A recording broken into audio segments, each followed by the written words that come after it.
Bem, pessoal, boa noite.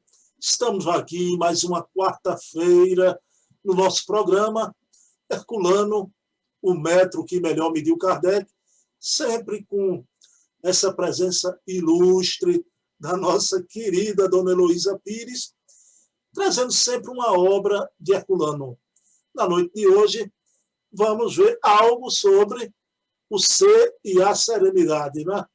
Essa obra que vamos até aqui falar um pouquinho dos bastidores desta obra com Dona Heloísa, que sabe a história ao vivo e a cores, né?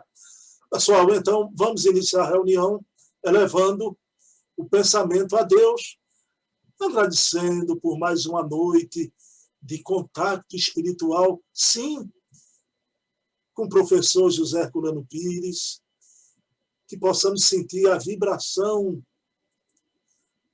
vinda da esfera onde Herculano habita, dos espíritos amigos que trabalham na divulgação da obra de Herculano Pires, e que possamos nós, a sua filha querida, Dona Heloísa, e o entrevistador, sentirmos essa sintonia, essa vibração da esfera de Herculano, e possamos realizar mais um bom trabalho, um trabalho da esplêndida obra do professor Herculano Pires. Então, pedindo permissão a Deus, iniciamos o nosso programa da noite de hoje.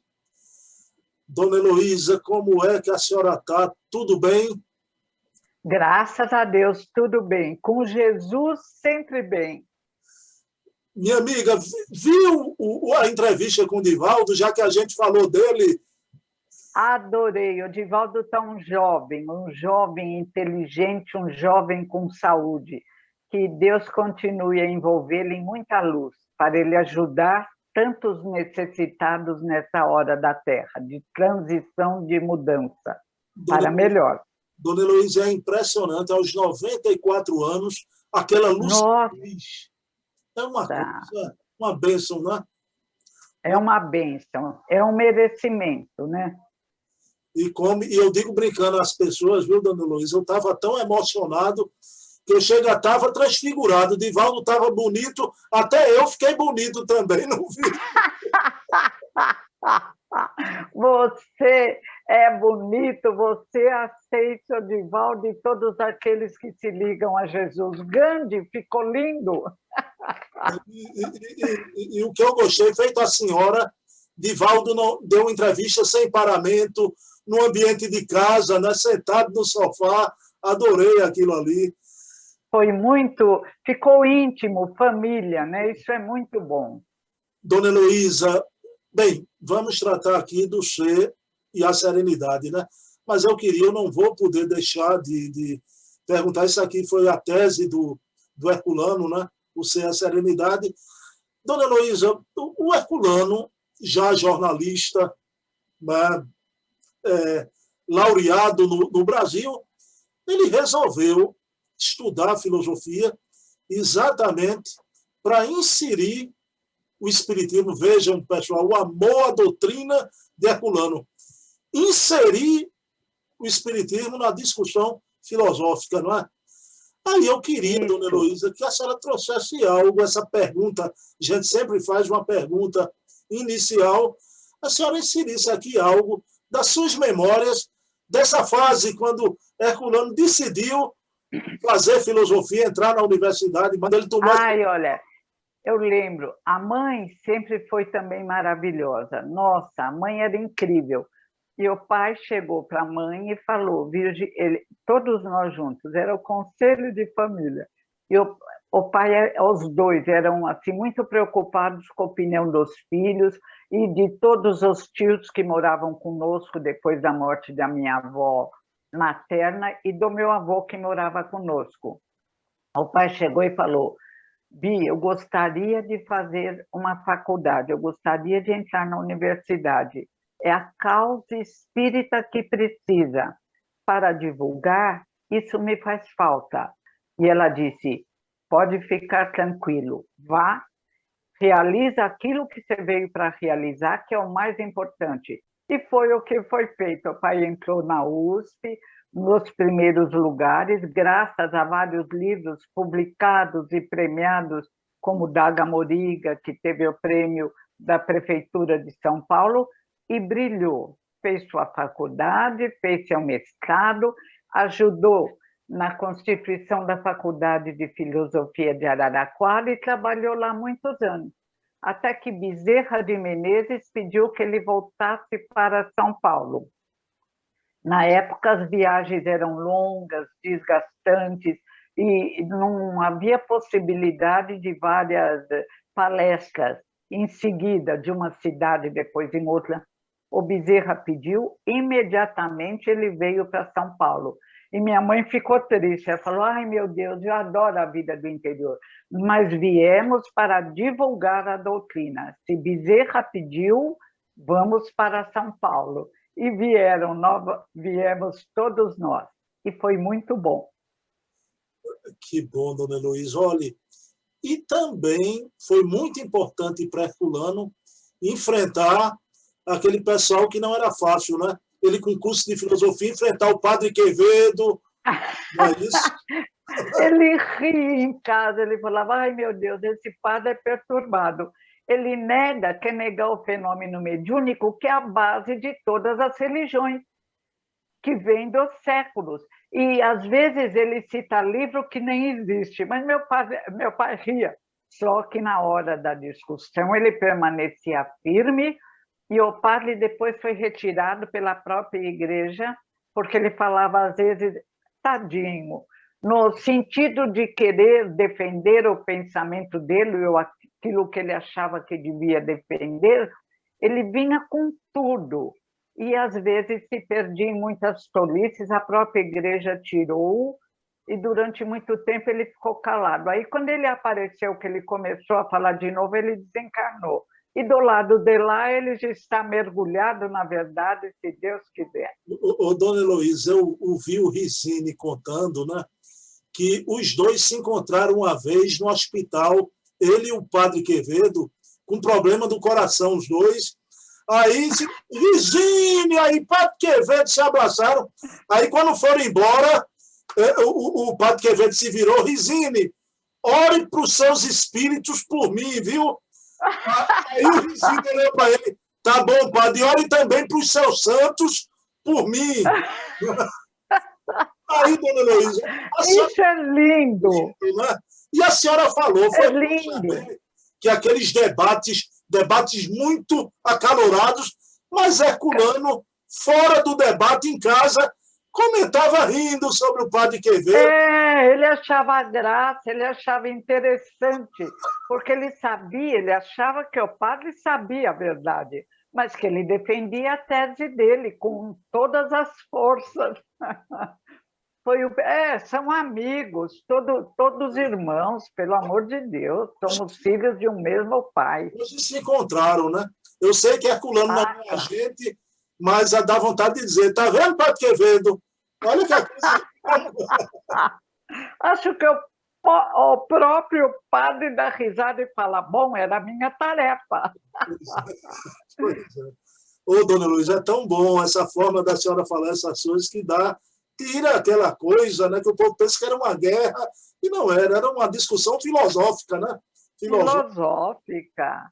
E nenhum dos dois queria nada de mal. Desejavam o crescimento do povo. Eu fico preocupada quando ideologias que se dizem revolucionárias querem a volta à barbárie. Aí não dá para entender. Agora, as diferenças de encarar a conexão com Deus são problemas de cada um. Dona Heloísa, e aí Herculano, essa obra linda, Herculano que linda. Era sereno, não é? Dona Heloísa, sereníssimo. Fale-nos da essência dessa obra, o que ela nos traz sobre o ser e a serenidade. A visão de Herculano sobre o ser e a serenidade. Sobre o ser é linda, a visão espírita. O ser vai se transformar. No início, diz a filosofia tradicional, o ser apenas vive, o ser humano. como os animais irracionais, como as plantas. Mas ele vai amadurecer e vai se transformar no existente. Mas o que é o existente? Gandhi é um existente. O maior existente que veio à Terra, Jesus de Nazaré, que veio nos convocar a descobrirmos, a dilatarmos nossa visão. O existente é aquele que tem dilatação de visão. O existente é aquele que não está fechado num casulo, que fica só preocupado com o que comer, com o que vestir, com encher seus cofres de ouro. É o tolo. É a galinha, naquele livro A Galinha e a Águia, História de Camponeses, o Leonardo Boff conta que nos comportamos como galinhas. Por quê? Porque somos colocados num quintal mental e temos informações apenas de comer o milho, a quirela que nos é jogada. E ali nos convencemos de que somos galinhas, só preocupados com o que comer, com o que vestir, até que chega um senhor e pede que deem permissão para ele para transformar a galinha numa águia, porque ela é uma águia, olha as asas poderosas, olha o olhar, é que ela não sabe que ela é uma águia. E a permissão é dada, esse senhor, que para mim é Jesus, pega aquela galinha, aquela que se julga galinha tola, e leva a águia até uma montanha. E vai ensinando.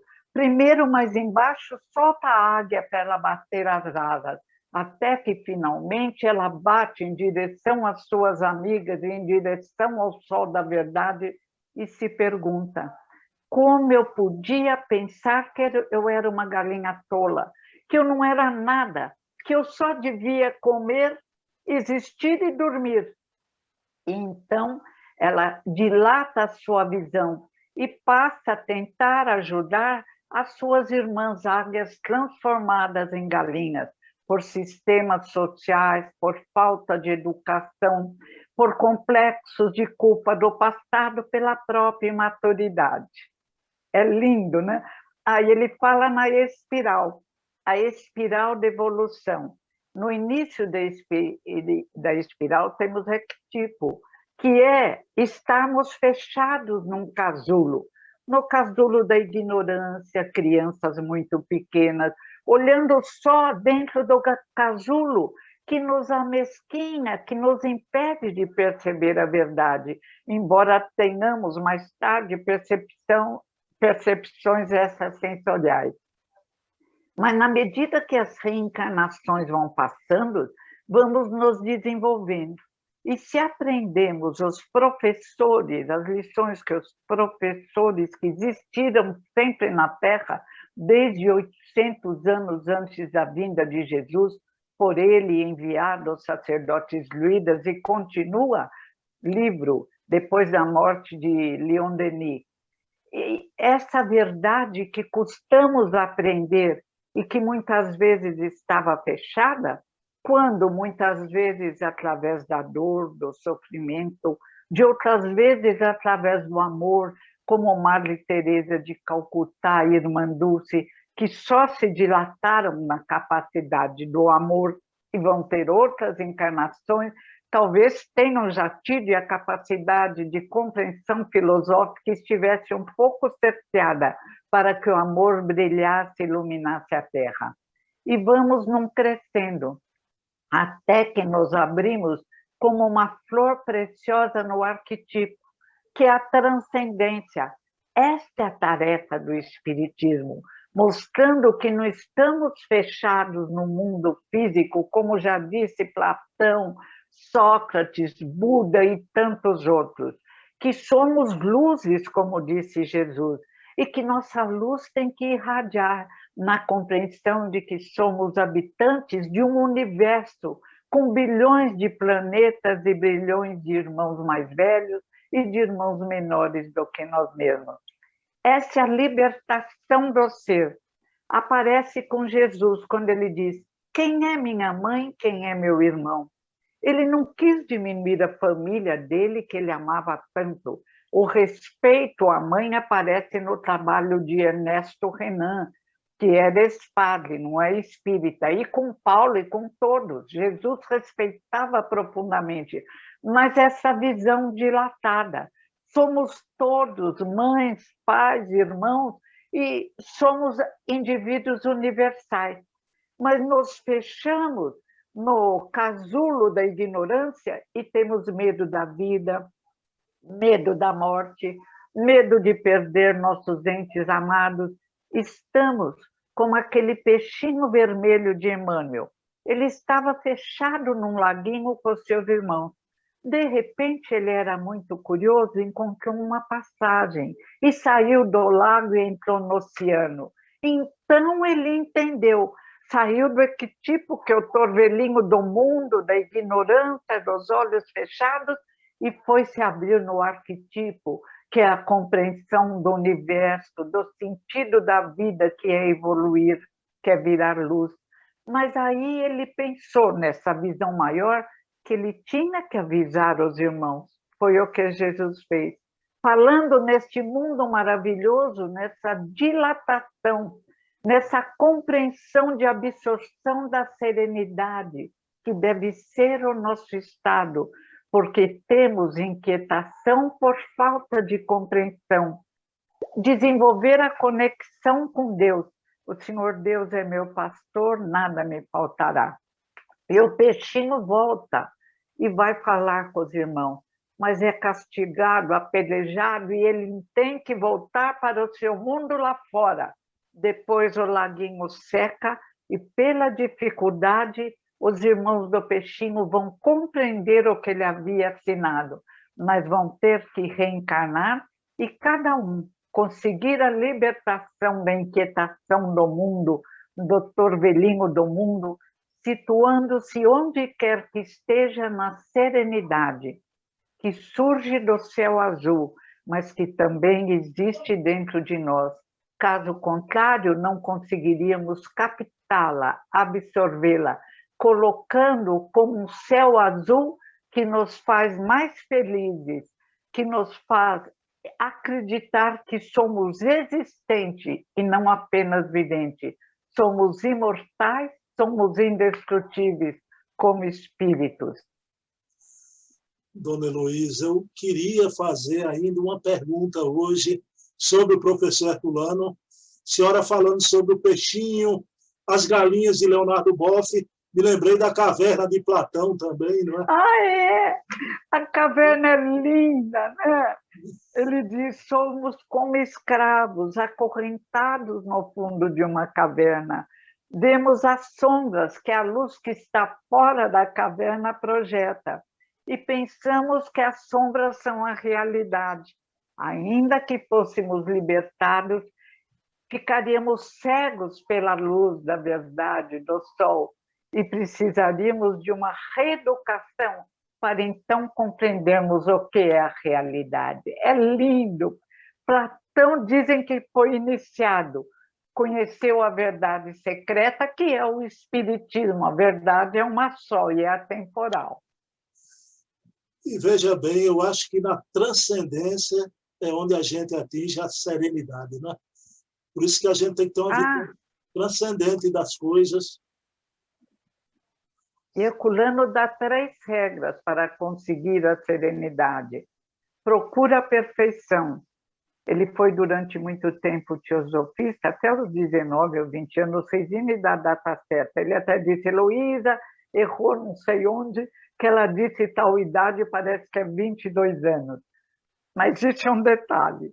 E Herculano dá até a data certa, ele na filosofia, na teosofia, amava Helena Blavatsky.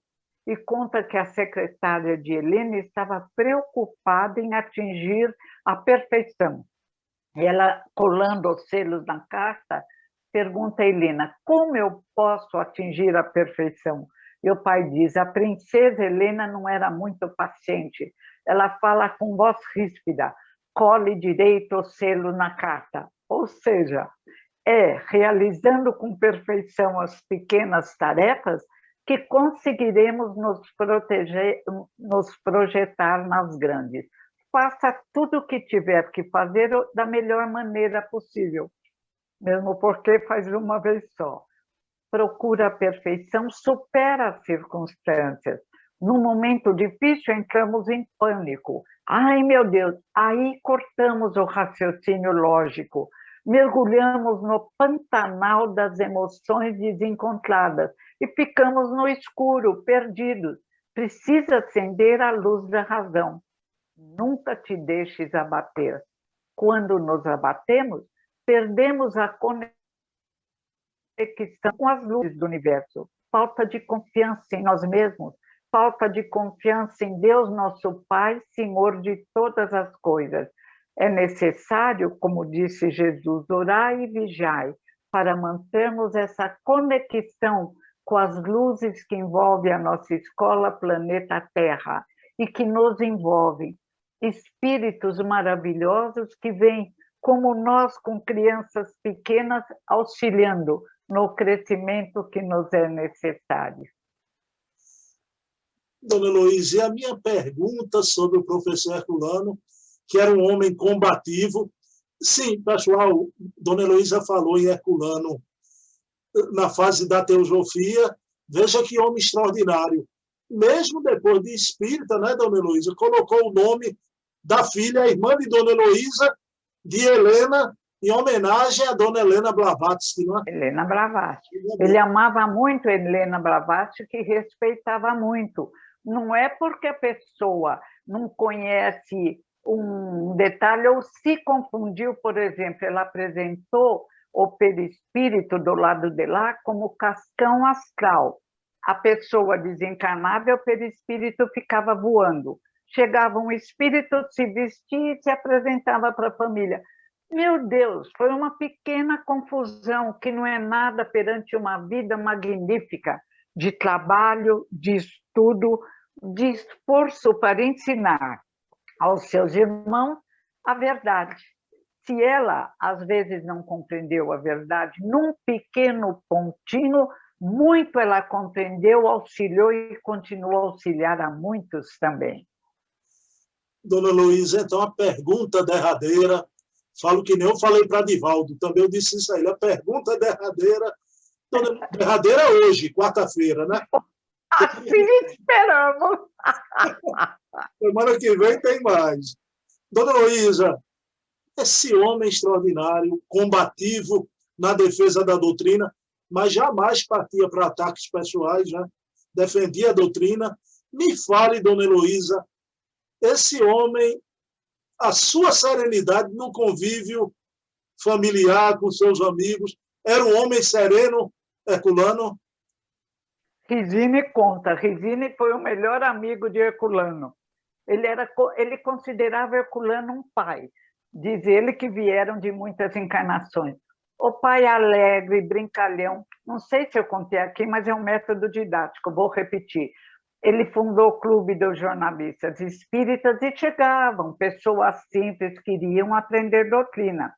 E um dia o pai, falando sobre a palavra karma, que é indiana, mas que nós aceitamos e introduzimos no Espiritismo, um senhor muito simples levantou a mão e falou: professor, essa palavra resolve mesmo. Quando chega um sofredor na minha casa gritando, espírito, né, nada diz obsessão, eu grito: karma, irmão, karma, e ele fica calmo. Dois se levantaram, meu pai segurou-os, deu um sorriso maravilhoso, eu estava lá nesse dia, um sorriso maravilhoso e falou: você tem razão, querido irmão.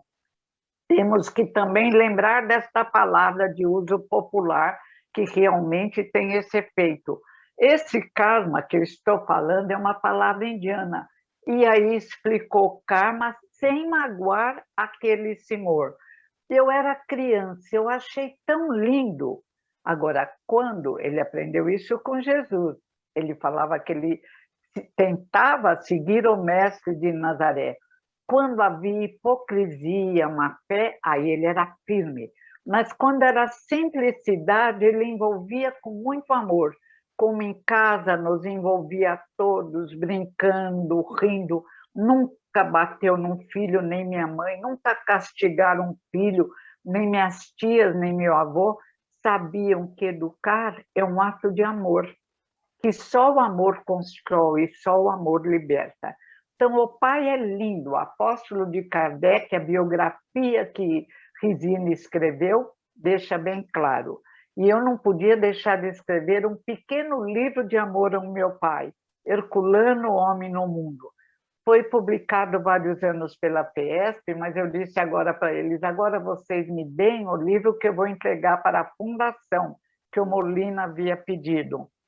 Ainda não entreguei com essa pandemia, correria, meu computador teve um problema, mas é um hino de amor de uma filha para um pai magnífico, que entendia desde o coração das crianças até o coração dos filósofos, dos grandes escritores, um indivíduo fora de série, eu diria um gênio.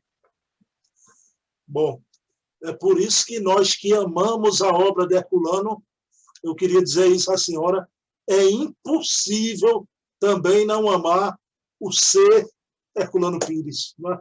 Impossível. Ah, não, ele Não é? ele é lindo. Eu diria que se a obra dele não fosse tão grande e bela, ele, ser humano, era mais lindo do que toda a obra. Resine conta, desde os natais, e com 18 anos ele fazia para os pobres uma vida onde o irmão com mais necessidade espiritual ou física era o irmão de Herculano. Ele tinha uma lista de pessoas que descobrimos no diário dele depois que desencarnou, de pessoas que ele ajudava, ele que não ganhava tanto.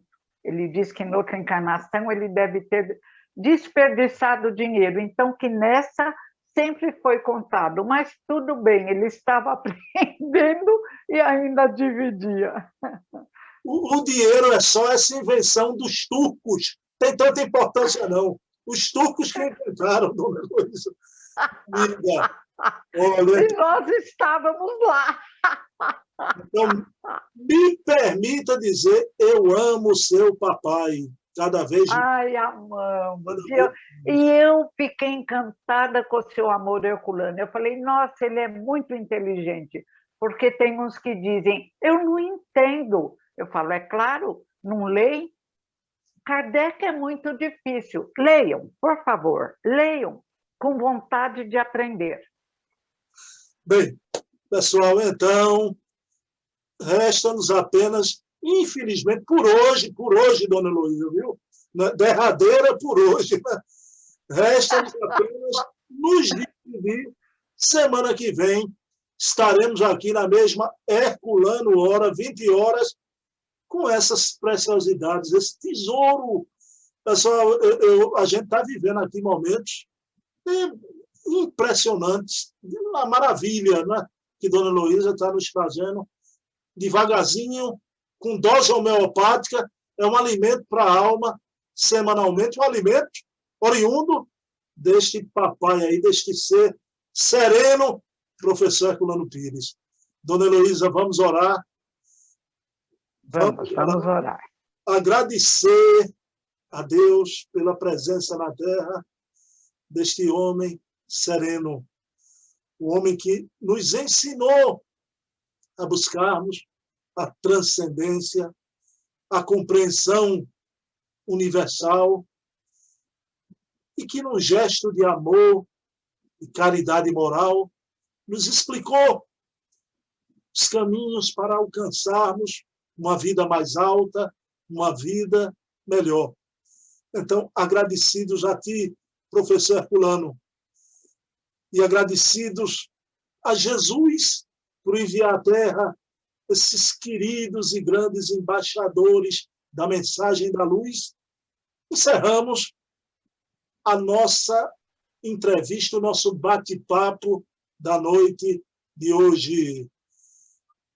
Dona Heloísa, querida, vou-me embora com saudade da senhora, viu?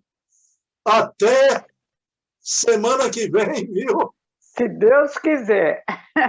Obrigada. Continue amando Herculano, que ele merece. Abraços a todos. Obrigada aos que estão ouvindo.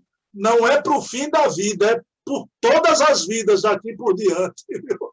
Muito bom, graças a Deus. Muito Beijão. Bom, fico feliz. Beijão, lembrança Cátia aí. Beijão, paz e bem. Beijo na Ceissa, boa noite.